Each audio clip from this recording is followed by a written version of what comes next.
नमस्ते, welcome to high legal. और आज के इस वीडियो में हम डिस्कस करने वाले हैं कि ऑफिस ऑफ प्रॉफिट क्या होता है, वो भी with landmark judgments. So let's get started.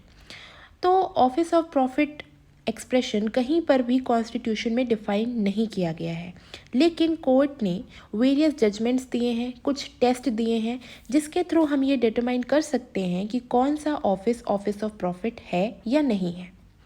Office of profit का मतलब होता है एक ऐसा ऑफिस जिससे कि कोई बेनिफिट डिराइव किया जा रहा हो या कोई बेनिफिट डिराइव किया जा सकता हो। सुप्रीम कोर्ट ने सबसे पहले अशोक कुमार भट्टाचार्य वर्सेस अजय विश्वास AIR 1985 के केस में ये एक्सप्लेन किया कि आखिर रैशनल क्या है behind this provision of office of profit. आप ये जानते होंगे कि ऑफिस ऑफ प्रॉफिट इसलिए देखा जाता है क्योंकि ये डिसक्वालिफिकेशन का ग्राउंड है for any member of parliament. यानी कि अगर कोई मेंबर ऑफ पार्लियामेंट है और वो मेंबर रहते हुए भी अगर उसने कोई ऑफिस ऑफ प्रॉफिट होल्ड किया हुआ है तो it is a ground for disqualification. Court ने ये ऑब्जर्व किया इस केस में कि कभी भी एक इलेक्टेड मेंबर का इंटरेस्ट और जो उसकी ड्यूटीज़ होगी उसके बीच में किसी प्रकार का कॉन्फ्लिक्ट नहीं होना चाहिए, और जो इलेक्टेड मेंबर है उसे अपनी ड्यूटीज़ फ्रीली और फियरलेसली बिना किसी गवर्नमेंट प्रेशर के करने दिया जाना चाहिए। और ये प्रोविज़न यही इंश्योर करता है कि वो व्यक्ति किसी भी प्रकार के गवर्नमेंट इन्फ्लुएंस या पार्लियामेंट्री प्रेशर से दूर रहे। एक बात याद रखने वाली है कि इस प्रोविज़न के तहत अगर डिस्क्वालीफाई किया जाना है तो व्यक्ति का ऑफिस होल्ड करना नेसेसरी है। इसका मतलब ये है कि अगर पर्सन ने ऑफिस ही होल्ड नहीं किया हुआ है तो वो डिस्क्वालीफाइड नहीं होगा, भले ही उसने प्रॉफिट अर्न किया हो। अब इसे एग्जाम्पल से समझते हैं। अगर मान लीजिए गवर्नमेंट ने कोई लॉयर को एंगेज किया है और वो अपीयर हो रहा है ऑन बिहाफ ऑफ गवर्नमेंट, और इसके एवज में वो एक स्टिपुलेटेड फ़ी चार्ज कर रहा है, लेकिन केवल इस वजह से वो इस प्रोविज़न के तहत डिस्क्वालीफाई नहीं हो सकता क्योंकि उसने किसी भी प्रकार का ऑफिस होल्ड नहीं किया है, भले ही वो प्रॉफिट बना रहा है in terms of his fees.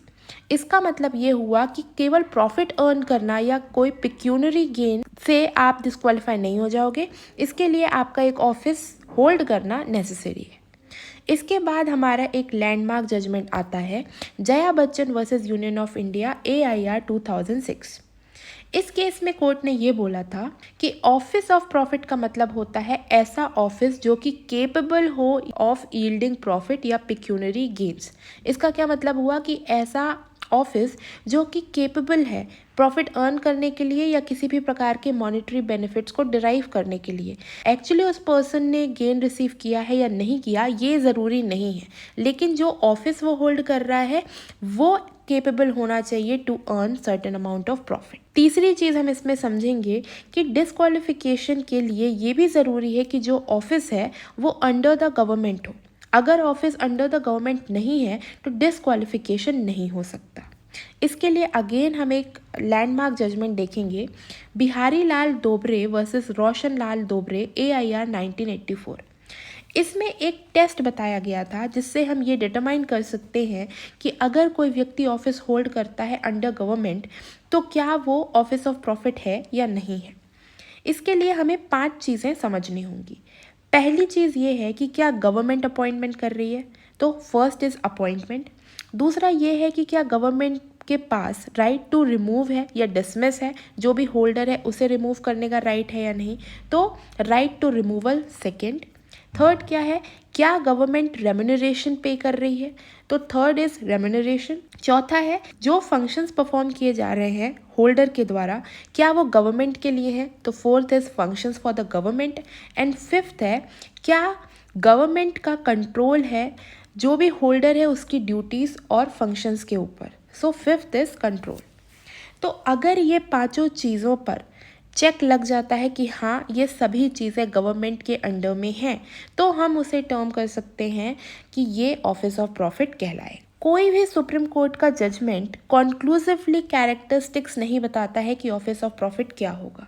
लेकिन अशोक कुमार भट्टाचार्य और अजय विश्वास का जो हमने जजमेंट देखा 1985 का, उसमें ये ज़रूर बोला गया था कि जहाँ पर भी ये क्वेश्चन अराइज होता है कि क्या पर्सन होल्ड करता है office of profit under the government या नहीं, तो वो उस रेलेवेंट एक्ट की लाइट में देखा जाना चाहिए, यानी उस पर्टिकुलर केस में क्या सर्कमस्टेंसेस थे उनके अनुसार ये चीज़ डिसाइड की जानी चाहिए। इसके बाद हमें एक चीज़ और याद रखनी पड़ेगी, parliament prevention of disqualification act 1959, article 102 sub article 1 का क्लॉज ए ये बोलता है कि पार्लियामेंट के पास पावर है कि वो डिक्लेयर कर सके कि कौन सा ऑफिस ऑफ प्रॉफिट जो होगा, भले ही व्यक्ति होल्ड कर रहा हो तब भी वो डिस्क्वालीफाइड नहीं होगा for the membership of parliament. इसके लिए पार्लियामेंट ने ये एक्ट इनेक्ट किया है जिसका नाम है parliament prevention of disqualification act 1959, जिसमें एक लिस्ट प्रोवाइडेड है।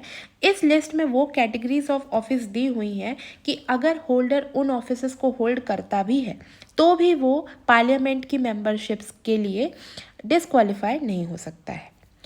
पार्लियामेंट ने एक जॉइंट कमिटी भी कॉन्स्टिट्यूट की है ऑन ऑफिस ऑफ प्रॉफिट। इस कमिटी में 10 मेंबर्स होते हैं लोकसभा से एंड 5 मेंबर्स होते हैं राज्यसभा से।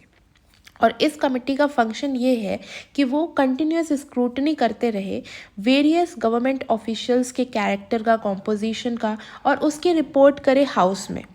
और ये डिसाइड करने के लिए ये रिपोर्ट यूज़ की जाती है कि क्या उन्हें डिस्क्वालीफाई किया जाना चाहिए या नहीं।